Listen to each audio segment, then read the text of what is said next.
নানা কারণেই আলোচিত ওপার বাংলার জনপ্রিয় অভিনেত্রী নুসরাত জাহান সবসময় তিনি নিজেকে ভক্তদের মাঝে ভিন্নভাবে উপস্থাপন করে থাকেন। বিভিন্ন সময় খোলামেলা পোশাকে হাজির হন এই অভিনেত্রী। তবে সম্প্রতি নিজের ইনস্টাগ্রামে ঘুরতে যাওয়া পুরনো ছবি পোস্ট করে তা নিয়ে কটাক্ষের শিকার হয়েছেন এই অভিনেত্রী।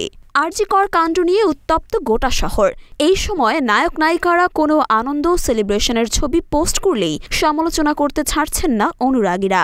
এই তো কয়েক মাস আগের কথা, পুরো পরিবারের সঙ্গে অভিনেত্রী ঘুরতে গিয়েছিলেন থাইল্যান্ডে। সেখানে গিয়ে সময়টা বেশ উপভোগ করেছিলেন তিনি। সেই স্মৃতিতেই ডুব দিয়েছিলেন নায়িকা, আর তাতেই শুরু হলো কটাক্ষ।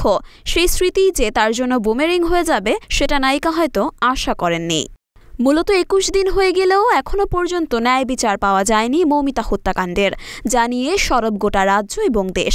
এই সময়ে নায়িকা পোস্ট করেছেন বিকিনি পরা বেশ কিছু ছবি, তাই দর্শক ও অনুরাগীদের কটাক্ষের শিকার হয়েছেন তিনি। মরিয়ম মিম, ঢাকা পোস্ট।